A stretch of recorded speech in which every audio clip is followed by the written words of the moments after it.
جب وسیم رضوی نے یہ کتاب لکھی جس کا آج کل چرچا ہے، تو اس نے، یہ آپ دیکھیے، اس نے خود ہی مجھے بھیجا ایک ویڈیو، خود ہی اس نے مجھے بھیجی مجھے بتانے کے لیے کہ یہ کتاب اس نے لکھی ہے، اور تاکہ میں پھر اس پر کوئی ریئیکٹ کروں، اس کے تعلق سے ویڈیو بناؤں، احتجاج کروں۔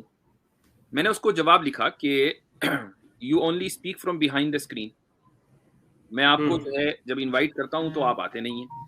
میں نے اس کو بات کی، ہاں، اس نے میرا میسج دیکھا، اس کے بعد پھر ایک اور ویڈیو بھیج دی،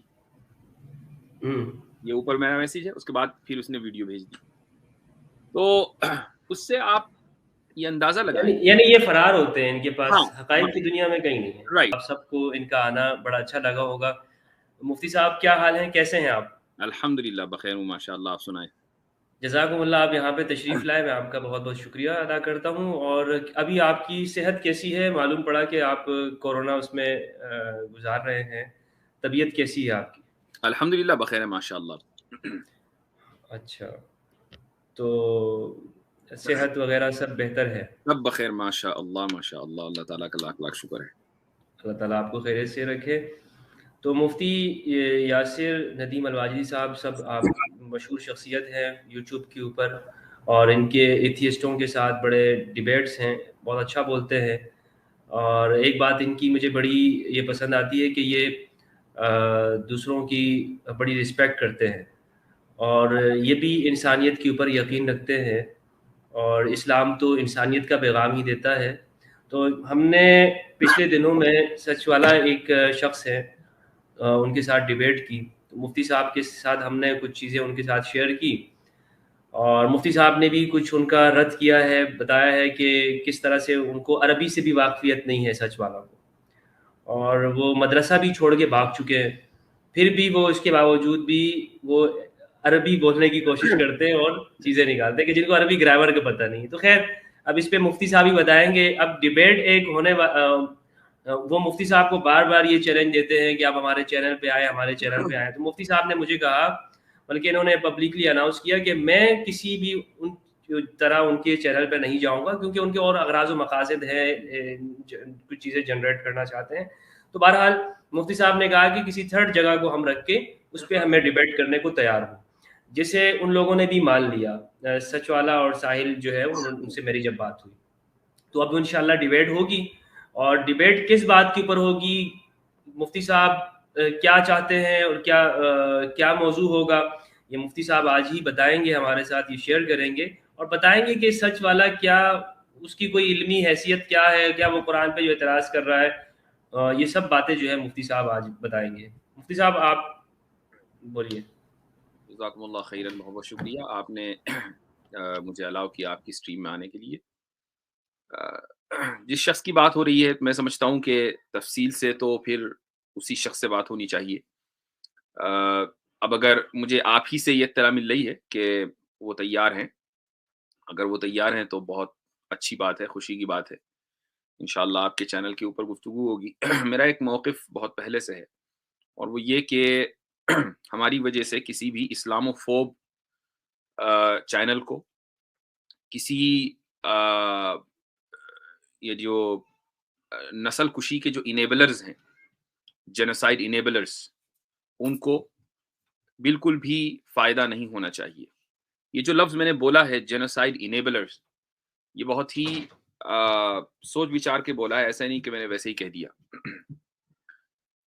یہ جتنے بھی ایکس مسلم، سو کالڈ ایکس مسلم کے نام سے اس وقت چینل یوٹیوب کے اوپر ہیں، ان کا مقصد یہ ہوتا ہے، اور ابھی میں آپ کے شو میں اسی لیے آیا چونکہ ایک صاحب یہ کہہ رہے تھے کہ نہیں، اسلام میں تو یہ ہے کہ غیر مسلموں کو مارنا ہے، یہ سب چیزیں جو یہ لوگ سیکھتے ہیں وہ دراصل اسی طرح کے سو کالڈ ایکس مسلم کی اسٹریمز میں جا کر سیکھتے ہیں، یعنی وہ چیزیں کہ جن کا حقیقت میں کوئی وجود نہیں ہے، نہ قرآن میں ہے، نہ حدیث میں ہے، نہ مسلم معاشرے میں ہے، مسلم سوسائٹی میں ہے، علماء کے بیانات میں ہے، کہیں نہیں ہے اس کا وجود۔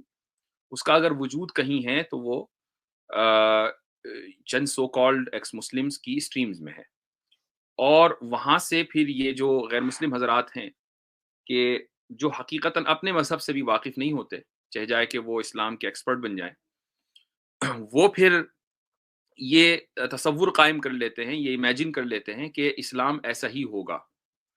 اب جب یہ نفرت پیدا ہو گئی تو آپ انڈیا کی صورتحال دیکھیں کہ جہاں پر اس کے رد عمل میں ماب لنچنگ ہو رہی ہے, مسلمانوں کے خلاف نفرت کا اظہار کیا جا رہا ہے. تو اس چیز کو, اس نفرت میں سب سے بڑا کنٹریبیوشن کن لوگوں کا ہے؟ یہی لوگ ہیں جن کو ہم ایکس مسلم کہتے ہیں. وہ اس نفرت کو بڑھا رہے ہیں. آگے چل کر کل خدا نخواستہ اگر انڈیا میں کوئی نسل کشی ہوتی ہے, جینوسائیڈ ہوتا ہے, کوئی فسادات ہوتے ہیں, ابھی تریپورہ میں فسادات ہوئے جہاں مسلمانوں کا بہت سخت نقصان ہوا ہے جانی اور مالی, اور اس طرح کے بہت سے فسادات جگہ جگہ ہوتے رہتے ہیں, تو اس میں جو بنیادی کردار ہے وہ ان ایکس مسلم لوگوں کا ہے, چونکہ انہوں نے نفرت بھری ہے عام ہندو کے ذہن میں. تو اس لیے یہ لوگ جینوسائیڈ انیبلرز ہیں. اور جب یہ بات ہے تو ہمارے جانے سے ان کے چینل کے اوپر اگر ایک ویو کا بھی فائدہ ہوتا ہے تو ہم مورلی رسپانسبل ہیں. یعنی یہ ہمارے لیے اخلاقی اعتبار سے نہایت گری ہوئی حرکت ہوگی کہ ہم وہاں جائیں اور ہماری وجہ سے ان کو 2 روپے کا فائدہ ہو اور یا ان کو 2 ویو کا فائدہ ہو. تو اس لیے ہم ایسی جگہ بالکل بھی جانا نہیں چاہتے.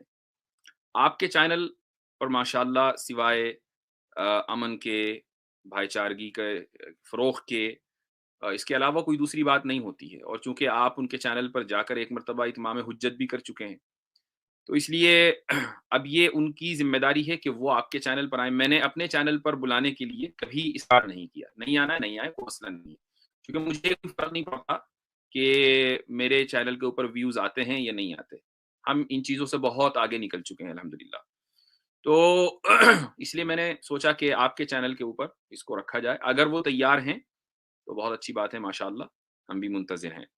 تو اب یہ کہ موضوع متعین ہونا چاہیے, اور اس کے بعد طریقہ کار کے ڈیبیٹ میں طریقہ کار کیا ہوگا, ٹائم ہر ایک کو ایکول ملے گا یا یہ دو بدو گفتگو ہوگی, جو بھی طریقہ کار ہے, جو شرائط ہیں وہ طے کر لی جائیں اور اس کی روشنی میں پھر انشاءاللہ گفتگو. اچھا قبلہ, آپ نے ان کی کئی چیزوں کا جواب دیا ہے, تو آپ بتا سکتے ہیں کہ جو آپ نے تو ان کی چیزیں دیکھ لی ہیں, ان کی علمی حیثیت کے بارے میں, کیونکہ جس سے آپ بات کرنے جا رہے ہیں آپ کو تو معلوم ہوتا ہے کہ اس کی علمی حیثیت بھی کچھ ہو. کچھ نہیں ہے تو علمی پھر کس حیثیت, چیز علمی پہ بات ہو, حیثیت کیوں نہیں. بات ہو؟ ہاں یہ بات بھی صحیح ہے کہ پھر کیوں بات ہو. اصل میں حیثیتیں 2 طرح کی ہوتی ہیں. ایک ہوتا ہے ایک سامنے والے کی اکیڈمک حیثیت ہوتی ہے اور ایک اس کی تاثیر ہوتی ہے. تو اگر ہم اکیڈمک حیثیت دیکھیں تو وہ 0 ہے. آپ ہی کے ساتھ جب ان کا مناظرہ ہوا تھا تو انہوں نے اس کا اعتراف کیا تھا کہ انہوں نے مدرسے کی تعلیم مکمل نہیں کی ہے, اور جو وہ قرآن کے چیلنج کو ایکسیپٹ کرنے کے نام پر 2-4 صورتیں گڑھ کر لے کر آتے ہیں, اس میں اتنی غلطیاں ہوتی ہیں کہ یعنی میں آپ کو حقیقت بتاؤں کہ میں نے جب وہ جو یوٹیوب والی جو صورت ہے وہ میں نے جب چلائی, کسی نے مجھے اس کا لنک بھیجا, تو میرا 8 سال کا بیٹا ہے, 8 سال کا, وہ سن کر ہنستے ہنستے لوٹ پوٹ ہو گیا. تو یعنی آپ یہ دیکھیں کہ ابھی اس نے صرف 2 پارے, یعنی 2 پارے بھی اس کے نہیں ہوئے حفظ, اور ایک ایسا عربی وہ نہیں جانتا ہے, لیکن ایک چیز ہوتی ہے کہ آپ اندازہ لگا لیتے ہیں کہ کیا ہے قرآن اور کیا قرآن کی مطلب یہ کہ اس کا نقل مارنے کی جو کوشش. تو وہ 8 سال کا بچہ جو ہے وہ ہنستے ہنستے لوٹ پوٹ ہو گیا سن کر. تو میں نے کہا بھائی جب اس بچے نے ہی اپنی ہنسی میں اس کا جواب دے دیا تو اس کا جواب دینے کی کوئی ضرورت نہیں ہے. لیکن جو میں نے جس صورت کا جو سورہ کووڈ انہوں نے بنائی تھی اور اس کا میں نے آپریشن کیا تھا, تو حقیقتاً ایک ایک جملہ جو ہے, یعنی اس میں مبتدا خبر کی جملہ اسمیہ, جملہ فعلیہ, جو بنیادی چیزیں جو ہم سال اول دوم میں اپنے بچوں کو, طلباء کو پڑھاتے ہیں مدرسوں میں عربی, اس طرح کی غلطیاں ہیں. تو ایک آدمی کا اکیڈمک لیول بالکل نہیں ہے, یہ تو طے ہے.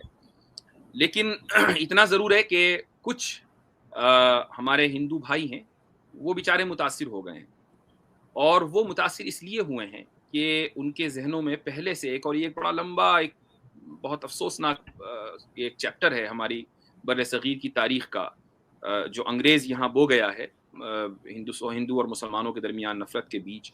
اور پھر اس طرح کے لوگ آتے ہیں, سچوالا ٹائپ کے لوگ, یا سنجے وہ